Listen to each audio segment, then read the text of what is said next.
Hello students, welcome to Sri Guru bio classes. ఈ వీడియోలో మనం 10th class biology control and coordination చాప్టర్లో మరొక important topic animals nervous system, జంతువులు నాడీ వ్యవస్థ అన్న అంశాన్ని గురించి వివరంగా తెలుసుకునే ప్రయత్నం చేద్దాం. Now let us come to the topic. In the previous chapter we looked at life processes involved in the maintenance functions in living organisms. మనం లాస్ట్ చాప్టర్లో లివింగ్ ఆర్గానిజమ్స్ యొక్క మెయింటెనెన్స్ ఫంక్షన్స్లో ఏవైతే లైఫ్ ప్రాసెస్ ఇన్వాల్వ్ అవుతాయో వాటన్నిటి గురించి వివరంగా చదవడం జరిగింది. There we had started with a notation. We all have that if we see something moving it is alive. So మనం ఈ చాప్టర్లో ఏదైతే ఆబ్జెక్ట్స్ మూమెంట్స్ని కలిగి ఉంటాయో, చలనాల్ని కలిగి ఉంటాయో వాటిని లివింగ్ ఆర్గానిజమ్స్గా చెప్పడం జరుగుతుంది. సో ఇలా మనం ఆ చాప్టర్ని స్టార్ట్ చేయడం జరిగింది. Some of these movements are in fact the results of growth as in plants. అయితే మనం ఈ ఫస్ట్ చాప్టర్లో అబ్జర్వ్ చేసినటువంటి మూమెంట్స్ అన్నీ కూడా కొన్ని రకాలైనటువంటి మూమెంట్స్ తీసుకున్నట్టయితే అవి ప్లాంట్ గ్రోత్ రిలేటెడ్ మూమెంట్స్ అయ్యి ఉండవచ్చు. For example, a seed germinates and grows, and we can see that the seedling moves over the course of a few days. It pushes soil aside and comes out. మనం ఏదైనా ఒక విత్తనాన్ని సాయిల్లో నాటినట్టయితే కొన్ని రోజుల తర్వాత అది మొలకెత్తి సీడ్లింగ్గా మారి అది ఏం చేస్తుంది, సాయిల్ని చొచ్చుకొని బయటకు వచ్చి సీడ్లింగ్ లాగా పెరగడం మనం గమనించవచ్చు. సో ఇది ఎలాంటి moment? It is growth related or not? ఇది గ్రోత్కి సంబంధించిందా కాదా? ఎస్, ఇది గ్రోత్కి సంబంధించినదే. But if its growth were to be stopped, these movements would not happen. అయితే ఈ విత్తనం మొలకెత్తలేదు అనుకుందాం, అప్పుడు ఇలాంటి మూమెంట్స్ మనం అబ్జర్వ్ చేస్తామా? నో. సో మూమెంట్స్ అన్నీ కూడా స్టాప్ అయిపోవడం జరుగుతుంది. Some movements as in many animals and some plants are not connected with growth. అయితే కొన్ని రకాలైనటువంటి మూమెంట్స్ అనిమల్స్లోను ప్లాంట్స్లోను గ్రోత్ రిలేటెడ్ కాకపోవచ్చును. అంటే ఈ అనిమల్స్ ప్లాంట్స్లో జరిగేటటువంటి మూమెంట్స్ అన్నీ కూడా గ్రోత్కి సంబంధించినవి కావు. కొన్ని రకాలైనటువంటి మూమెంట్స్ గ్రోత్కి సంబంధం లేకుండా కూడా మనం అబ్జర్వ్ చేయడం జరిగింది. For example, A cat running, children playing on swings, buffalo chewing cud, these are not movements caused by growth. Cat running, మనం ఒక పిల్లి పరిగెత్తడం, చిల్డ్రన్స్ ప్లేయింగ్ ఆన్ స్వింగ్స్, పిల్లలు ఉయ్యాలతో ఆడుకోవడం, బఫెలో చూయింగ్ కడ్, గేదెలు ఆహారాన్ని నెమరవేయడం లేదా ఆహారాన్ని నమలడం మనం గమనిస్తాం. సో ఇక్కడ కూడా మనం ఏం చేస్తాం, మూమెంట్స్ని అబ్జర్వ్ చేస్తాం. సో ఇది గ్రోత్కి రిలేటెడ్గా ఉంటాయా? గ్రోత్కి సంబంధించినటువంటి మూమెంట్స్ ఇవి? No, it is not related to growth. Why do we associate such visible movements with life? అయితే మనము ఈ గ్రోత్ రిలేటెడ్ మూమెంట్స్ లేదా గ్రోత్కు సంబంధం లేనటువంటి ఈ విజిబుల్ మూమెంట్స్ని కూడా మనము లైఫ్కి అసోసియేట్ చేసి చూస్తాం. ఎందుకు మనం ఈ గ్రోత్కు సంబంధించిన మూమెంట్స్ అన్నీ కూడా లైఫ్కి అసోసియేట్ చేసి చూస్తాం? A possible answer is that we think of movement as a response to change in the environment of the organism. So ఈ మూమెంట్స్ అన్నీ ఎలా వస్తాయి అని మనం కొంచెం డీప్గా ఆలోచించినట్టయితే ఆర్గానిజమ్స్ పక్కన ఉన్నటువంటి ఎన్విరాన్మెంట్లో వచ్చేటటువంటి మార్పులకు అనుగుణంగా ఈ మూమెంట్స్ అన్నీ కూడా మనం అబ్జర్వ్ చేయడం జరుగుతుంది. The cat may be running because it has seen a mouse. So మనం ఇప్పుడు క్యాట్ పరిగెత్తుంది అని చెప్పాం కదా. సో ఎప్పుడు పరిగెత్తుంది క్యాట్? ఎప్పుడైతే అది మౌస్ను చూస్తుందో అది అప్పుడు పరిగెత్తడం మనం గమనించవచ్చు. Not only that, we also think of movement as an attempt by living organisms to use changes in their environment to their advantages. So ఇలా మనకు ఏదైనా లివింగ్ ఆర్గానిజమ్స్లో మూమెంట్స్ ఎప్పుడు జరుగుతాయి? సో ఏదైనా ఎన్విరాన్మెంట్లో చేంజ్ ఉన్నప్పుడు ఆ మూమెంట్స్ అనేవి జరుగుతాయి. సో ఈ మూమెంట్స్ అన్నీ కూడా ఈ లివింగ్ ఆర్గానిజమ్స్ అన్నీ కూడా వాటి యొక్క అడ్వాంటేజెస్గా తీసుకోవడం జరుగుతుంది. వాటిని ఉపయోగకరమైనటువంటి మూమెంట్స్గా మార్చుకోవడం జరుగుతుంది. Plants grow out in to the sunshine. For example sunlight వచ్చింది అనుకుంటే, సో సన్లైట్ ఏ డైరెక్షన్లో ఉంటుందో ఆ డైరెక్షన్లో మొక్కలు పెరగడానికి అనుకూలతను చూపడం జరుగుతుంది. అంటే ఈ ప్లాంట్స్ ఈ సన్షైన్ని ఎలా అడ్వాంటేజెస్గా ఉపయోగించుకుంటున్నాయో మనకు అర్థమవుతుంది. Children's try to get pleasure and fun out of swinging. అంటే మనం ఇప్పుడు చిన్నపిల్లలు ఉయ్యాలతో ఎక్కువగా ఆడుకోవడం మనం గమనిస్తూ ఉంటాం. సో వాళ్ళకి ప్లెజర్, ఆనందంగా ఉండడం కోసం వాళ్ళు ఉయ్యాలతో ఆడుకోవడం జరుగుతుంది. Buffaloes chew cud to help break up tough food so as to be able to digest it better. So ఈ బఫెలో ఎందుకు మనకు నెమరు వేస్తుంది, ఎందుకు ఆహారాన్ని మళ్ళా నములుతుంది అంటే అది ఫాస్ట్గా తిన్నప్పుడు ఆహారం సరిగా నమలకపోవడం వల్ల డైజెషన్ ప్రాసెస్ అనేది ప్రాపర్గా జరగదు. ఎప్పుడైతే ఇది మళ్ళా అది నెమరు వేసేటప్పుడు బాగా ఫుల్గా గ్రైండింగ్ చేస్తుందో అప్పుడు దాని యొక్క ఫుడ్ మెటీరియల్స్ ఈజీగా డైజెస్ట్ అవ్వడం జరుగుతుంది. సో ఇలా మనకు లివింగ్ ఆర్గానిజమ్స్లో వాతావరణంలో అంటే ఎన్విరాన్మెంట్లో వచ్చేటటువంటి చేంజెస్ను వాటి యొక్క ఉపయోగకరమైనటువంటి రెస్పాన్సెస్గా మార్చుకోవడం జరుగుతుంది. సో ఈ ఉపయోగకరమైనటువంటి రెస్పాన్సెస్ వల్ల మూమెంట్స్ని చూపడం జరుగుతుంది.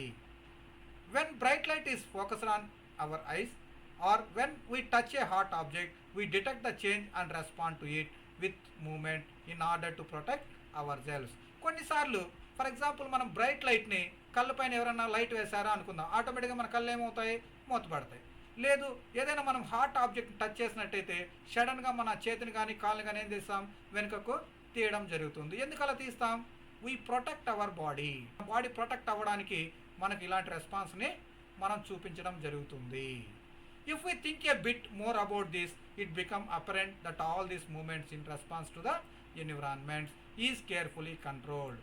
మనం ఈ ఎన్విరాన్మెంట్లో జరిగేటటువంటి మార్పులకు అనుగుణంగా లివింగ్ ఆర్గానిజమ్స్ రెస్పాండ్ అయ్యి వాటి యొక్క మూమెంట్స్ని చూపించినట్టయితే, సో ఈ మూమెంట్స్ని మనం డీప్గా అబ్జర్వ్ చేసినట్టయితే ఈ మూమెంట్స్ అన్నీ కూడా ఎలా జరుగుతాయి, ఒక కంట్రోల్డ్ ప్రాసెస్లో జరుగుతాయి, ఒక కంట్రోల్డ్ ఎన్విరాన్మెంట్లో జరగడం మనం గమనించవచ్చు. Therefore such controlled movement must be connected to the recognition of various events in the environment followed by only the correct movement in response. So ఇలా మనకు ఎన్విరాన్మెంట్లో జరిగేటటువంటి చాలా రకాలైనటువంటి ఈవెంట్స్కు కరెక్ట్ రెస్పాన్స్ వలన లివింగ్ ఆర్గానిజమ్స్లో మూమెంట్స్ని క్రియేట్ చేయాల్సినటువంటి అవసరం ఉంటుంది. In other words living organisms must use systems providing control and coordination.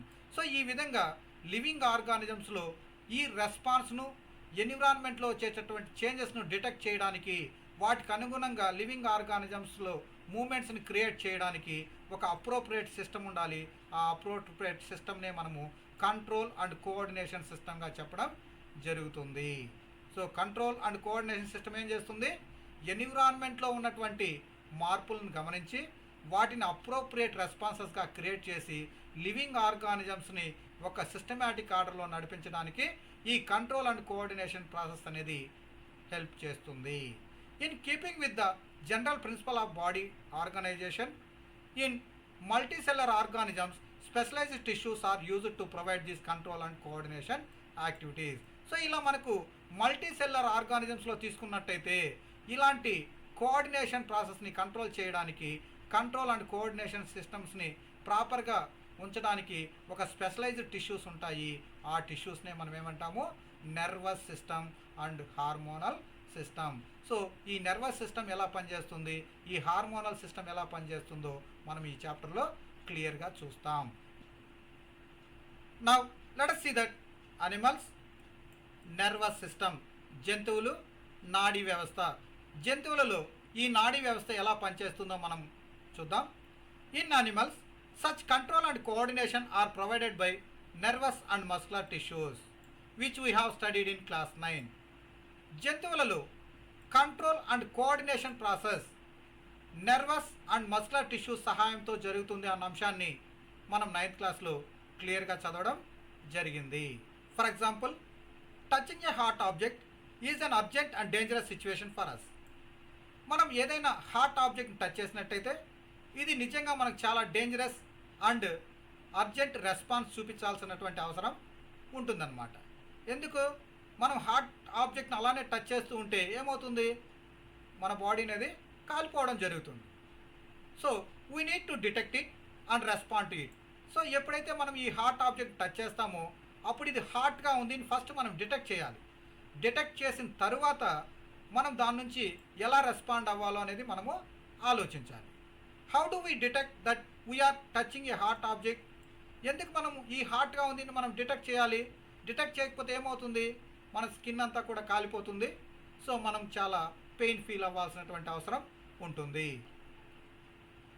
All information from our environment is detected by the specialised tips of some nerve cells. So ఇలా హాట్గా ఉందా లేదా చల్లగా ఉందా అనేటువంటి విషయాన్ని నెర్వ్ సెల్స్లో ఉన్నటువంటి స్పెషలైజ్డ్ టిప్ సెల్స్ అనేవి ఉంటాయి. ఈ స్పెషలైజ్డ్ టిప్స్ సహాయంతో మనము ఎన్విరాన్మెంట్లో ఉన్నటువంటి ఈ ఇన్ఫర్మేషన్ని గ్రహించడం జరుగుతుంది. These receptors are usually located in our sense organs such as the inner ear, the nose, the tongue and so on. So ఇలా మనకు ఏదైతే నెర్వ్ సెల్స్లో స్పెషలైజ్డ్ టిప్స్ ఉంటాయో ఈ స్పెషలైజ్డ్ టిప్స్నే మనము రిసెప్టార్స్ అంటాము. సో ఈ రిసెప్టార్స్ అనేటటువంటి సెల్స్ సెన్స్ ఆర్గాన్స్ అయినటువంటి inner ear, nose, tongue, skin లాంటి సెన్స్ ఆర్గాన్స్లో మనకు లొకేట్ అవ్వడం మనము గ్రహించవచ్చు. ఈ రిసెప్టార్స్ ఎక్కడుంటాయి? సెన్స్ ఆర్గాన్స్లో ఉంటాయి. So gustatory receptors will detect taste while olfactory receptors will detect smell. So ఈ విధంగా మనకు గెస్ట్రేటరీ రిసెప్టార్స్ అనేటటువంటి ఉంటాయి, అవి టేస్ట్ని గ్రహిస్తే. ఆల్ఫాక్టరీ రిసెప్టార్స్ అనేవి ఉండి అవి మనకు స్మెల్ని గ్రహిస్తాయి. సో ఈ విధంగా మనకు సెన్స్ ఆర్గాన్స్లో ఉన్నటువంటి స్పెషలైజ్డ్ రిసెప్టార్స్ అనేవి ఉంటాయి. ఈ రిసెప్టార్స్ సహాయంతో ఎన్విరాన్మెంట్లో ఉన్నటువంటి ఇన్ఫర్మేషన్ అంతా డిటెక్ట్ చేయడం జరుగుతుంది.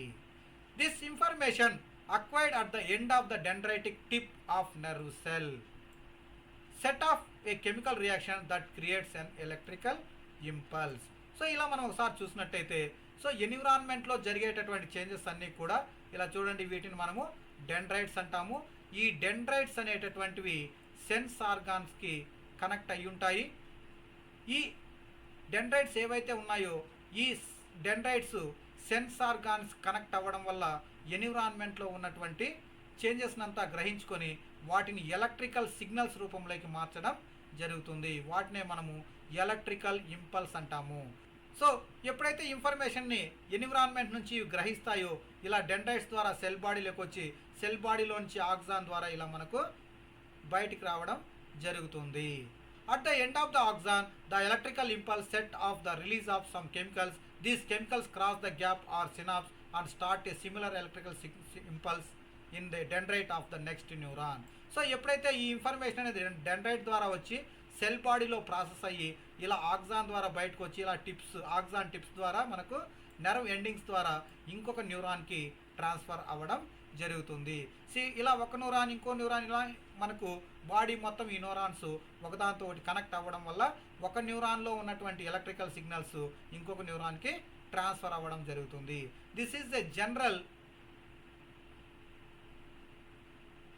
Scheme of how nerves impulse travels in the body. So ఇలా మనకు డెండ్రైట్ ద్వారా ఎన్విరాన్మెంట్లో ఉన్నటువంటి చేంజెస్ని గ్రహించి సెల్ బాడీలో ప్రాసెస్ చేసి ఆక్సాన్ ద్వారా నెర్వ్ ఎండింగ్స్కి వెళ్ళి ఒక న్యూరాన్ నుంచి ఇంకొక న్యూరాన్కి ఇన్ఫర్మేషన్ బాడీ మొత్తం సప్లై అవ్వడం జరుగుతుంది. A similar synapse finally allows delivery of such impulse from neurons to other cells such as muscles cells or glands. So ఇలా మనం ఒకసారి పరిశీలించినట్టయితే సో ఎప్పుడైతే ఈ న్యూరాన్స్ తీసుకొచ్చినటువంటి ఇన్ఫర్మేషన్ ఫైనల్గా ఒక న్యూరాన్ నుంచి ఇంకో న్యూరాన్కి ఇంకో న్యూరాన్ నుంచి ఇంకో న్యూరాన్కి ఇలా బాడీ మొత్తం స్ప్రెడ్ అవుతూ ఫైనల్గా ఇక్కడ ఇలా మస్కులర్ టిష్యూస్కి అటాచ్ అవ్వడం జరుగుతుంది. ఇలా చూడండి, ఇక్కడ న్యూరో మస్కులర్ జంక్షన్, ఈ న్యూరాన్ ఈ మజిల్ రెండు ఎక్కడైతే టచ్ అవుతాయో దీన్ని మనం న్యూరో మస్కులర్ జంక్షన్ అంటాము. సో ఇలా ఆక్సాన్ ద్వారా వచ్చినటువంటి ఇన్ఫర్మేషన్ అంతా కూడా ఈ మజిల్స్కి ఇవ్వడం జరుగుతుంది. సో ఎప్పుడైతే ఈ ఇన్ఫర్మేషన్ మజిల్స్కి వస్తుందో అప్పుడు అప్రోప్రియేట్ మూమెంట్స్ని ఈ మజిల్ సెల్స్ చూపడం జరుగుతుంది. It is thus no surprise that nervous tissue is made up of an organized network of nerve cells or neurons and is specialized for conducting information via electrical impulse from one part of the body to another.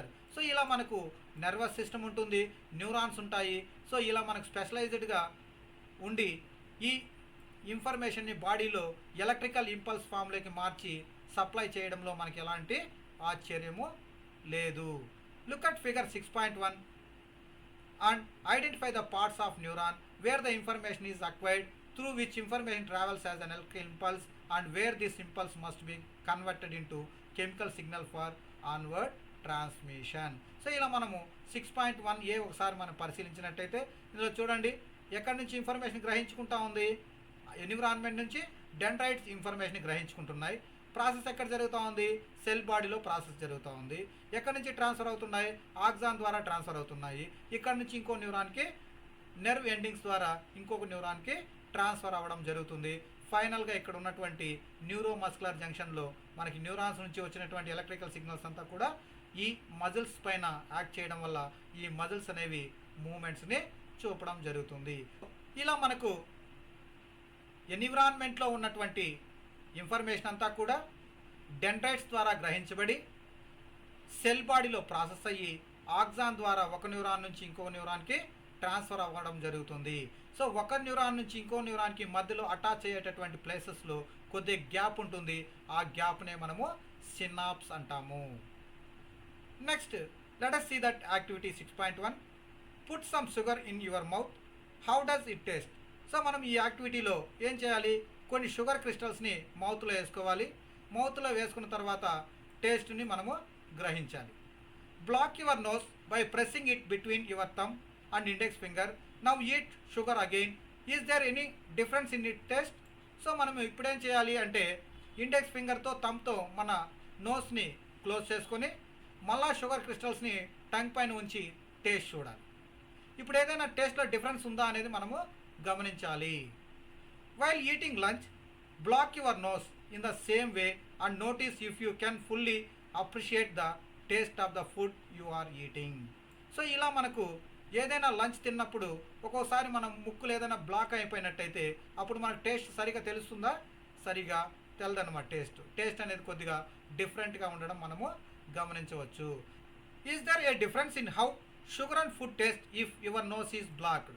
So ఇలా మనము మన nose block చేసినప్పుడు మనకు food taste and sugar taste డిఫరెంట్గా అనిపిస్తుందా? Yes, అనిపిస్తుంది. If so why might this be happening? ఎందుకు ఇలా జరుగుతుంది? Read and talk about possible explanations for this kind of differences.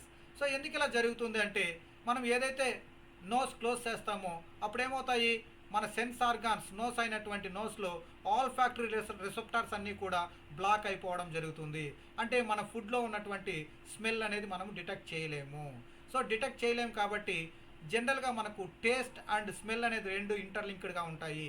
So ఎప్పుడైతే మనము నోస్ను బ్లాక్ చేస్తామో అప్పుడు స్మెల్ అనేది ప్రాపర్గా ఉండదు. సో టేస్ట్లో కూడా కొద్దిగా చేంజెస్ అనేది మనము గమనించడం జరుగుతుంది. Do you come across a similar situation when you have a cold? So ఇంకా మనం ఎప్పుడైనా మనకు కోల్డ్ ఉన్నట్టయితే అప్పుడు ఫుడ్ మెటీరియల్ ఏదైనా తిన్నట్టయితే మనకు ప్రాపర్గా టేస్ట్ అనేది తెలుస్తుందా? సో ఇలా మనకు నోస్ క్లోజ్ చేసినప్పుడు టంగ్ బ్లాక్ అయినప్పుడు కూడా మనకు అప్రోప్రియేట్ టేస్ట్ అనేది అంటే వాటి యొక్క ఒరిజినల్ టేస్ట్ అనేది మనము గ్రహించడం చాలా కష్టమవుతుంది. ఎందుకు అంటే న్యూరాన్స్ అనేవి ఈ ఎన్విరాన్మెంట్లో జరిగేటటువంటి మార్పులను సరిగా గ్రహించవు.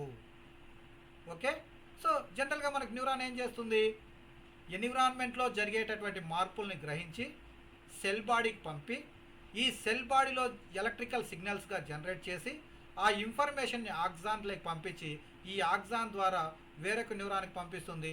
ఇలా పంపించినటువంటి ఇన్ఫర్మేషన్ అంతా కూడా ఫస్ట్ బ్రెయిన్కి వెళ్తుంది. బ్రెయిన్లో మళ్ళీ ప్రాసెస్ జరిగి మజిల్స్కి ఇన్ఫర్మేషన్ అనేది పాస్ అవ్వడం జరుగుతుంది. సో ఎప్పుడైతే ఎన్విరాన్మెంట్లో డిటెక్ట్ చేసుకున్నటువంటి ఈ ఇన్ఫర్మేషన్ బ్రెయిన్కి వెళ్తుందో ఆ బ్రెయిన్ అనేది అప్రోప్రియేట్ రెస్పాన్స్ చూపి మళ్ళీ న్యూరాన్స్ ద్వారా ఎఫెక్టార్ ఆర్గాన్స్కి ఆ ఇన్ఫర్మేషన్ పాస్ అవ్వడం జరుగుతుంది. సో ఆ ఇన్ఫర్మేషన్ ఎప్పుడైతే పాస్ అవుతుందో ఆ ఇన్ఫర్మేషన్ ప్రకారం ఆర్గానిజమ్స్ వాటి యొక్క మూమెంట్స్ అనేవి చూపడం జరుగుతుంది.